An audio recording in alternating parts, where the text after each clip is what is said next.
Hey, everybody. Thank you for watching. Today is June 17th, and my very special guest today is, they call him Eagle Eye. It's Jayson Shaw. A lot of people don't know about Jayson from the early 2000s in the U.S., but he broke out in around 2013. He has also played U.S. Opens even before then, but a lot of people don't know about that. He won his first world title in 2010, playing almost religiously the Euro Tour and the GB9 Tour every year, and then came to the U.S. around 2013, came third place in the U.S. Open 9-ball, and he is attracted so much attention since then, over the years, winning International Challenge of Champions.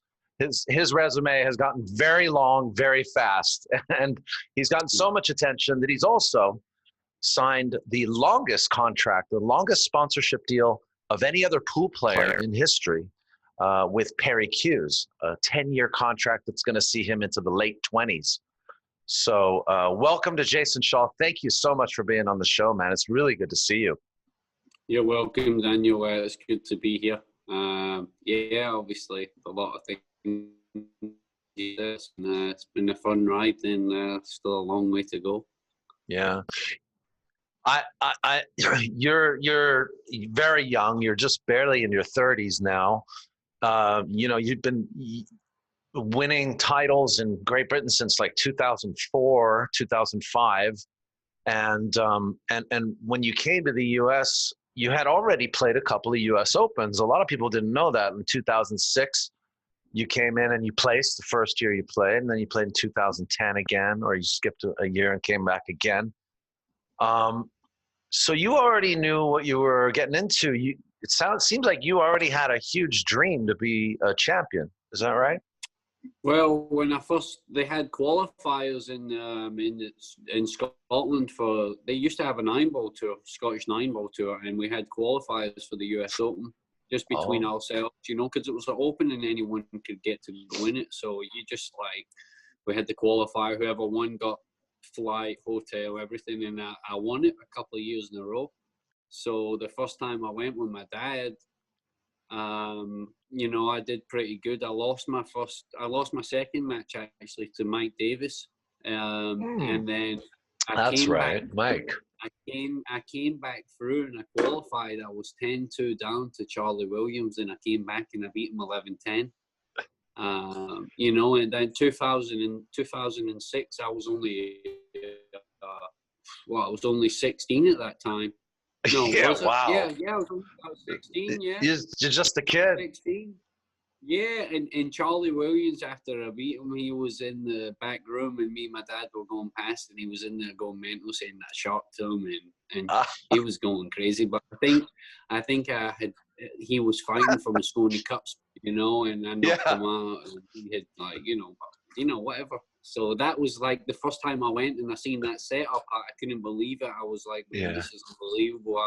One day it'd be nice to win this tournament one day. But I always knew in my heart that I had the talent to do it. It's just about putting the work in to see the dream come true. You know what I mean? And I've worked hard and I put the time in. So I'm happy where I'm at.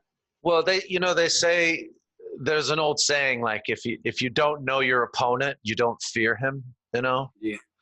So did you have any of that, or did you already know that you were going into these matches with people that were just amazing players? I mean, I'm sure your first time running into, I don't know if you knew Charlie Williams when you first played him, but guys like Earl Strickland, you know, and Dennis Hatch and Rodney Morris, you must have known who they really were, right?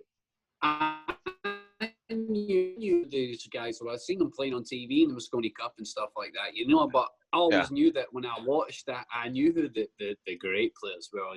You know, the fire players were at that time was like Rodney and Johnny and Earl. Johnny Archer, yeah. Yeah, and Charlie was like, you know, he was all right, but he was going to do something. He's going to choke at some point, you know. But the others were like, so when I came and I seen these guys, I knew who they were, but Darren Appleton, I had met him. That's the first time I went to US Open. He finished 5th place, and David Alcady was there, and you know there was a few people there, and I knew a couple of these people just from playing a Euro Tour here and there at that time. Yeah. But you know, Well, definitely fantastic Alcady. tournament that was, the very first time going there.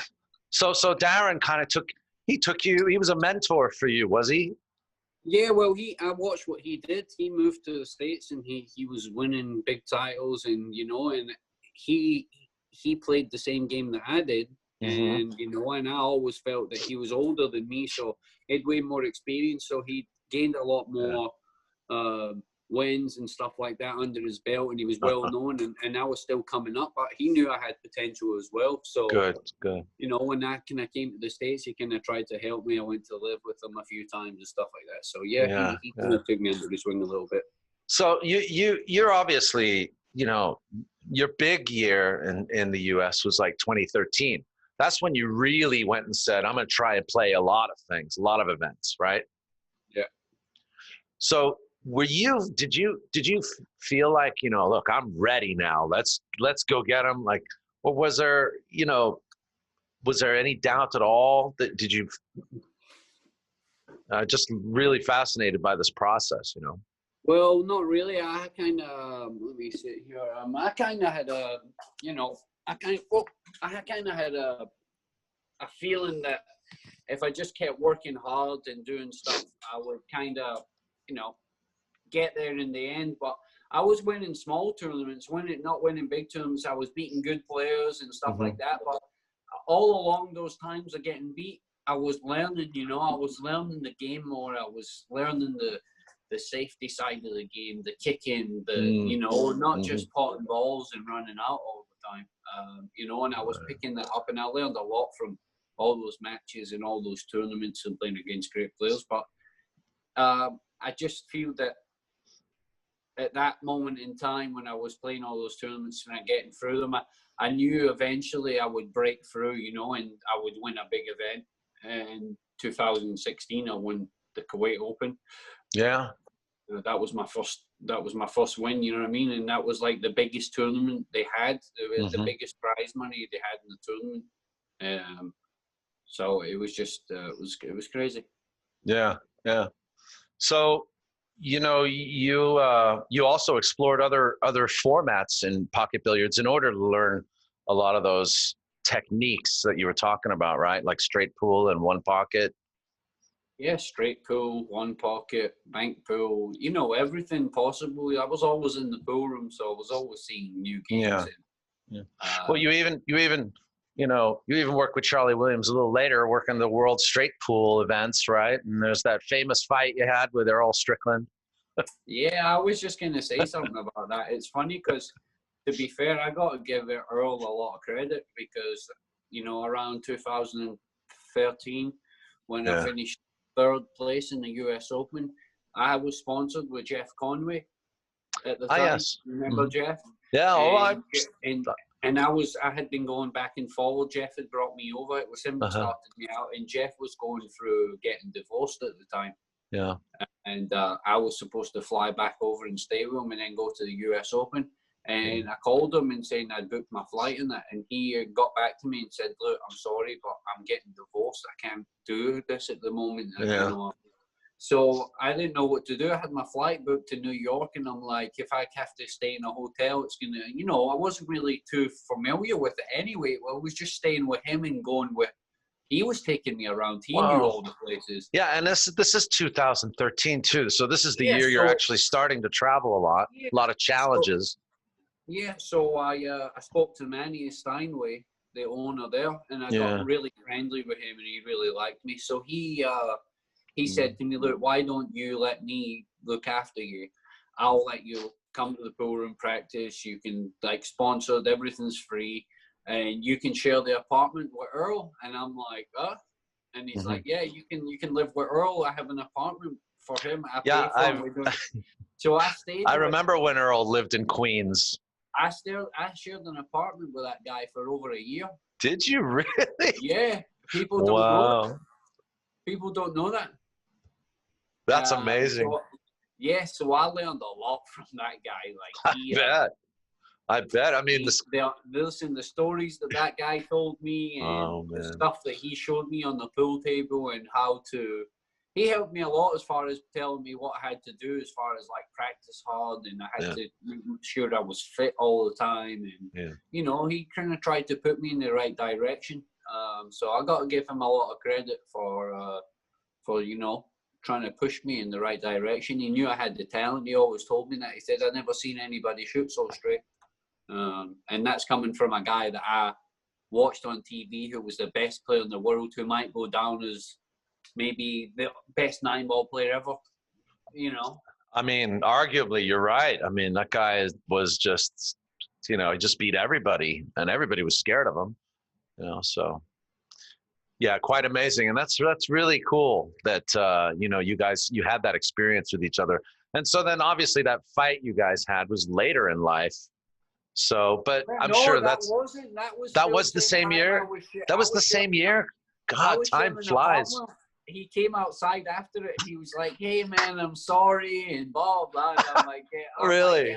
Like, get out of my face. And then the next day, like, I go to the apartment, he's there, and we're like talking, and he's like, "Oh, you know." That was the same year. Wow. Yeah, like, listen, he told me, he 100% knew what he'd done. I'm not disagreeing that I know what ball he was shooting, but why am I in the wrong for him calling the wrong ball? He did it 20 minutes before, and the ref gave him a break. Oh, a warning. No, said it was lost a turn. I got to shoot. I got to go to the table. So after that, it happened again. So I'm like, if it happened 20 minutes ago, surely it's going to be the same thing. So let me move quickly here, because I mean, first of all, I want to see your place. Why don't you show us? I'm really. Oh, you want to see my place? Yeah, let's take a quick look at your you know, your practice room or your man cave or whatever you want to call it. Well, I've got that. This is my chair. You're in Connecticut, right? Yeah, you like my chair? I love it. That's great. I found this chair in my garage. It's like a diamond chair. So, oh yeah. Yeah. So this is my Rasan table. Yeah. Oh right, and you're now sponsored with them now. You have a 3. Yep. Yeah. So I've got my little dartboard over here. In case the pool thing doesn't work out, right? Yeah, in case pool. So I got a couple of pictures from the Derby City. Oh, hey, Chris. And I've had them since 2016. Oh no! I swear to God, I thought that was Melling for a second. That one, probably I was a little bit overweight, I think. This one, look, see the difference? See how skinny I was in this one? Oh, yeah. Well, plus it's a camera angle, too. Telephoto lens. Yeah, so, and yeah, just got some pictures of a few pool players myself. Oh, is that friend? People who did some pictures. The same guy did this picture. He did this by hand. Oh, nice. Nice. So yeah, and I got a couple of Moscone Cup pictures and stuff like that on the wall. One from actually the US Open that someone took of me. Oh, that's a good one too. That's great. One of me and my son when I won Turning Stone. I won my 6th Turning Stone there, I think. That's right. You were like, I remember reading a headline that you were a 3-time winner, 3-time in a row. 3 in a row, yeah. Yeah, the Turning Stone. Yeah. So I got my. And you've won it 6 times. Yeah, 6 times. This is my tournament. I won this year, the Italian Euro Tour in Europe. Yes, I saw that. I've seen that photo of you. Yep. Yeah. With Eklund Kachi. You were in the finals with Eklund Kachi, right? Yeah, I won Hill. Yeah. I won like 9. I won 6 matches Hill, I think. Yeah. So guys like Eklund, I mean, that's a new name on the scene, right? Yeah, all these young guys, you know, him, Feller, Feder, Ghost. Yeah. There's a lot of young blood, but you know what? I'm still young, so people. Oh, absolutely. You know, but it's funny though, because people keep saying, "Oh, these youngsters are coming through," and you know, well, to be honest with you, even though they're young and they're coming through, they're still learning the game. Even though they're still good, they've got a lot of things to learn. Yeah. I'm not saying they're not great players. They're all going to be champions. They already are champions. Yeah. Oh, yeah. I'm sure. 5-6 years when I'm at the end. Well, I'm sure you'll, do something like what Earl did for you. You'll pay it forward to those guys when the time is right. 100%, mate. I love pool. I play pool every day. I Yeah. always play. I always hit balls. I always try and help people as much as I can with their game. I think it's good to get people involved in playing pool. Even young people. But for me, I think young people, it's very hard now. I think the game will get better in the years to come. But me right now, I think like kids should be like out like doing the work and stuff like that. Maybe play pool here and there, but don't take it too serious. Just mess around. If you're good at it, then do it. If not, I would say try and play golf or tennis or try and become good at some other thing, because there's a lot of good things out there that you couldn't be good at pool, but you could be good at another, sport. So, give it a try. If you don't like it, then, don't pursue it. Yeah, that's very good advice. You seem to really, in fact, you seem to really be making a commitment. One of those indications would be this really long contract that you signed with Perry Hughes of 10 years, which really shows, it demonstrates a sincere commitment to the sport. And I'd just like to say that that's really admirable. How do you feel like in doing something like this, it's a 10-year contract, that you're also setting an example to those other players behind you who are seeking to become professionals, and strive for professionalism? That's kind of an industry question. Yeah, I really do believe that, all going around and trying new cues and coming out with new shafts and doing stuff like this. But I really do believe that if you're going to go in to do something, why should you go into something and play like great, amazing pool and win big events, and then 2 or 3 years down the line swap your equipment and then you can't make a ball and, stuff like that. So I really think that doing something, a long contract that you're committing to the company, you can have a good future with them, you can build on it and do other things like in the future if something bigger comes through the company. And obviously, if you're a top player, you're going to get paid well anyway. And it's all about promoting yourself. And obviously, China is one of the biggest places to promote yourself as far as like pro goes. And they have a lot of big companies there. And my company's actually the #1 distributor in China. They have a lot of locations, so they have that distribution power. So I think you made a good choice. They're going to be big in America soon. They're going to come big in America, really big. Well, with guys like you promoting them, it's not just that. They're going to. It only helps, right? They're going to end up. They'll have something here in America where they're making cues here too. It won't just be coming from China. You know what I mean? Yeah. Well, good. I look forward to seeing, the Jayson Shaw commercials. Soon. I hope they're funny.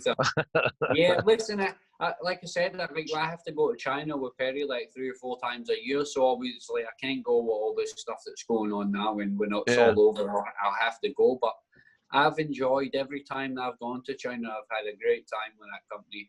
They look after me. They pick me up, take care of me, put me up in nice hotels, make sure I'm good and look after me. And they're a big company and they're great people, and I'm happy to be with them for the next 7 years there. That's good. That's great. That's good. And then also I just, wish you the best with your other sponsors too. You've got Rasan and Kamui and another company, another guy that I didn't know about. What's it called again?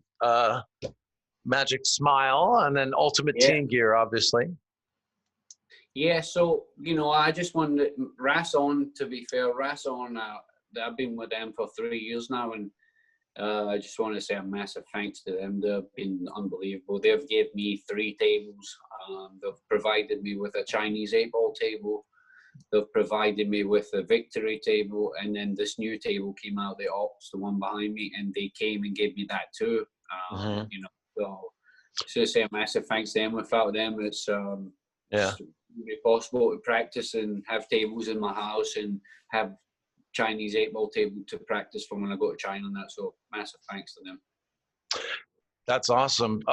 Let me ask you about the Chinese 8-ball, Jayson. Has that been a difficult adjustment for you, or Well, not really. how have you taken to it?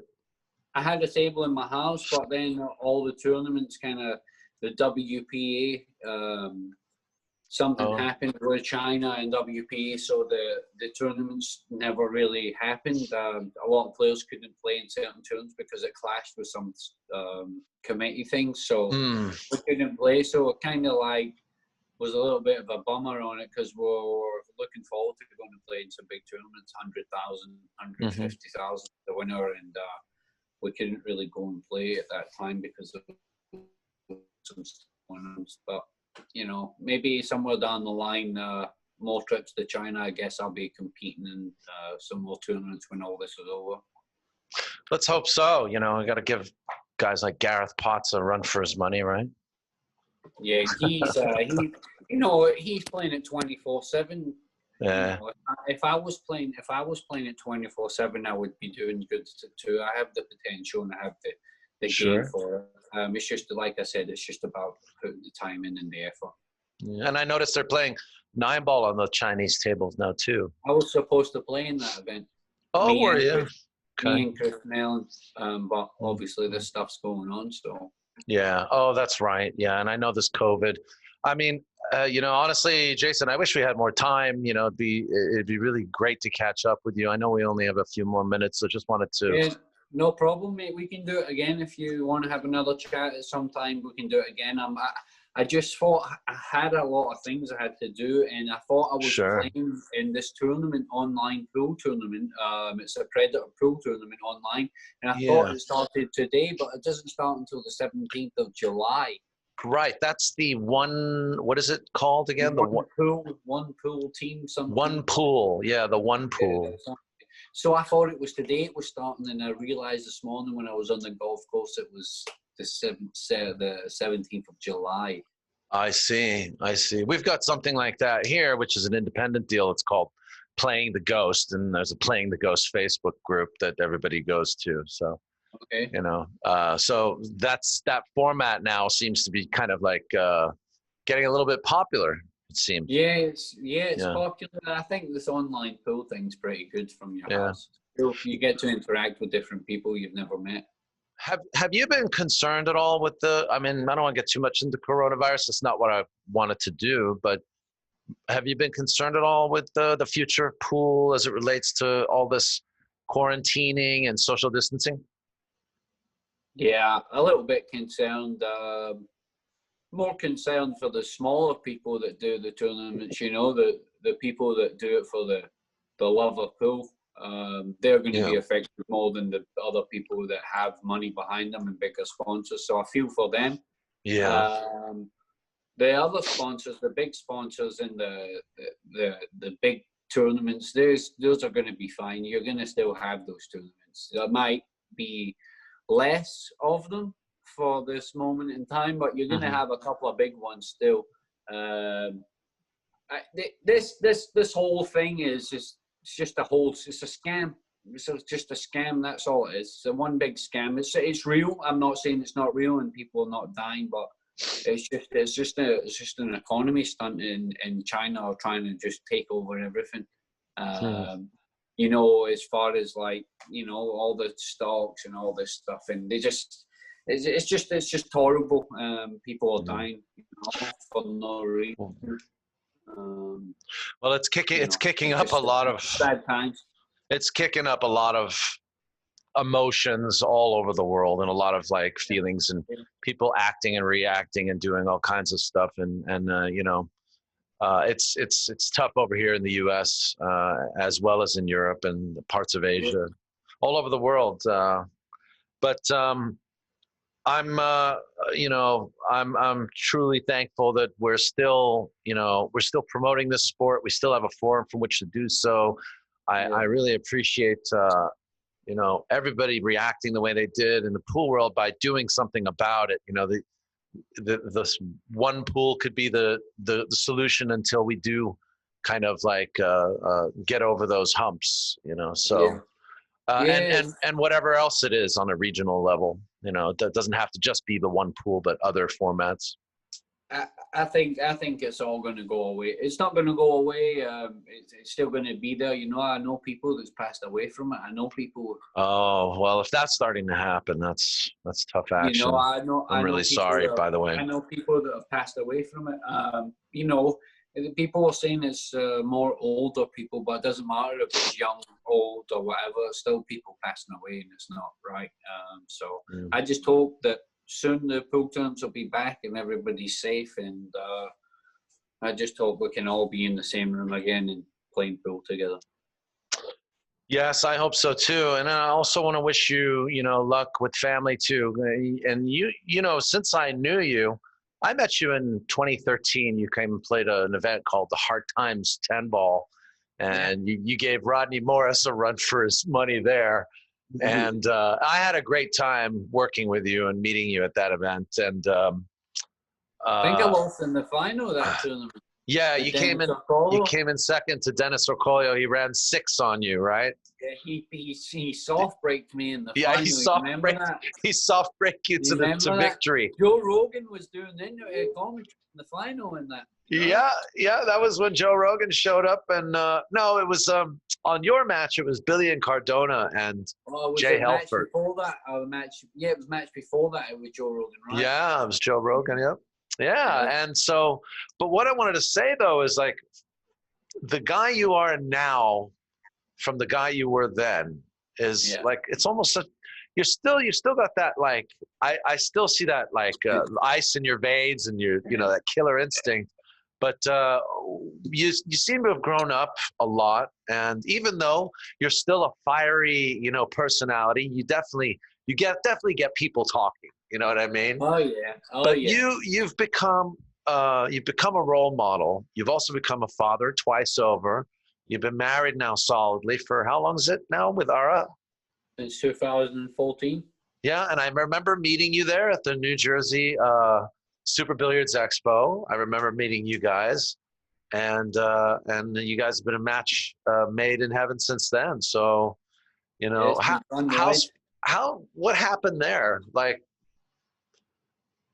did you just make a choice? Like, I think I got to settle down, or you just fell in love? What was going on? Everything.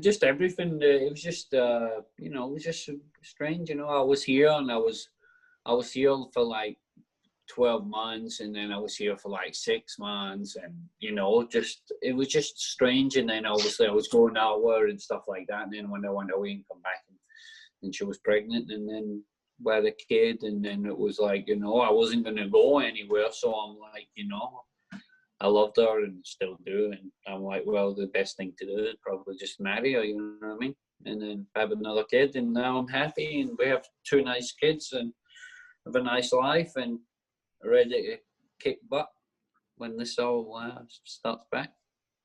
There you go. And, you know, it's probably been an adventure for you too, because, you know, you probably expect the rest of your life to just be playing pool all the time. But with kids, you're probably discovering things about life that you just never knew, right? Yeah, a lot of crazy things, mate. It's just fun because got to go do things, you know, with the kids. It's like being a kid again yourself sometimes, you know. Oh, good. That's a good way to look at it. So yeah, I've been having fun. I'm happy. My wife, I'm happy with my life, you know. I've had a good time since I've been here. I've seen a lot of things in the States. I've done a lot of crazy things. I've partied good times. I've met a lot of amazing people, and I've got good sponsors, and you know, I've got a lot of good friends out there, and I got a lot of haters as well, but that's what keeps me going. There you go. You got to have some motivation. Nah, I love it. Listen, half of them don't even know me though. You know me, Daniel, right? And you know, you take me with a pinch of salt. But if you go hang around with me and go out and like, you know, have a drink with me or whatever, you get to know me, you'll see a different person, you know. Oh, people think because when you play pool and like you're dead serious or you act a little bit cocky, but if you don't act a little bit cocky and you know, and you're a good player, then you'll never have it, you know. You need that in pool. You need to have that little bit of cockiness behind you. Yeah, yeah. Well, the one thing that I know about you, Jason, is that you not only talk the talk, but you walk the walk as well. So That's it. You can walk, you can talk, you got to back it up, and I talk and I back it up, so can't say yeah. nothing. No, definitely not. And I'm also a fan. So I mean, just to be able to catch up with you is really good, especially during times like these, because it's difficult for all of us. It's important for us, I think, to connect as a community. So. Yeah, you're right, mate. It's definitely it's been good. I've done a couple of things online recently, and Good. It's been fun. We're a bunch of group of people doing the Moscone Cup type of tournament, like USA against Europe. We did that. That was fun. So wait a minute now. So all right, before I let you go, I'm gonna ruffle your feathers a little. Yeah. So Moscone Cup. So you had 2 years on, and then 2 years did not work out so well for you on the Moscone team. Yeah. What are you doing? Are you thinking about like the next event, or is it just another event to you? I can't wait till the next Moscone Cup in December. That's going to happen. I know. Well, that now it's got you. The way it's going to stop, if there's no more tournaments, then we have to handpick our team. So if we get to handpick it, then I'm happy with that. But what do you think the main mistakes were that have occurred the last couple of years? A lot of different things. America played better than they did before. Okay. Europe didn't play the greatest they've ever have. Made mistakes in the doubles. A lot of doubles matches we lost, and I just feel like the team pairings and the doubles weren't as strong as they could have been. Could have been a little bit stronger, and like I said, fair play to USA. They played good, and they performed well, and they were deserved winners. So hats off to them, and move on to next year and try and go and win it back. It's good. Okay, and I know that eventually that will happen, and maybe it will be next year. We'll have to see. Yeah, we'll wait and see. Yeah. Are you looking forward to what about World Championship 9 ball for you? Or is that hopefully that's what's your next happen. Yeah, what's your next dream? My next obviously I've not played in the World 9 Ball Championships the last couple of years. So obviously that's on the cards. That's my next target. I'm practicing hard at home anyway. I'm working out. I'm feeling good. I'm ready to get back. I'm just got the table here, waiting for that day to wake up and there's a post on Facebook or somewhere saying there's a tournament this weekend somewhere, and I'll be there. Okay, so, good. Yeah, all right, just waiting. Good. Well, let's just hope you're practicing while you're waiting, and that's the most important thing. Yep, sure is. Cool, man. Well, listen, Jason, it's been great talking to you. I know you have somewhere to be after this. Okay. Thank you so much for coming on. Can you please tell us if people want to watch your matches or people want to see you or somehow connect with you, let us know how we can get a hold of you. Yeah, you can follow me on Facebook or Instagram. You can follow me on Instagram at Jayson Shaw Official, or you can follow me on my YouTube channel. Subscribe to it, please. I have a lot of drills on there. I'm going to be adding a lot of drills. I actually have a drill set up on my table right now with the 15 balls ready to go when I come back. So I'll post it up later. So I'm having a few different things. So you can go on there. It's Jayson Shaw Official also on YouTube. So you can go on there and subscribe for me, please. That would be great. Cool. Yeah, just shout out to all my sponsors too. So good. Yep. Awesome. I think maybe you and Darren's been pushing YouTube as well. So maybe you and him should do like a collab thing. Maybe a couple videos together. That'd be great because he's doing drills too. Yeah, maybe I'll do something with Darren, and then if this continues on this lockdown, carry on. Yeah, I'm sure we'd all love to see it. Yeah. All right. Well, best of luck to you. Keep your head down and no problem, man. Thanks for calling, and I enjoyed the chat with you, man. Hopefully, can do it again sometime. That'd be nice. All right, you take care, Jason, and best of luck today. You too, Daniel. Thanks for calling. See you later, man. Bye-bye. Take care, everyone. Bye.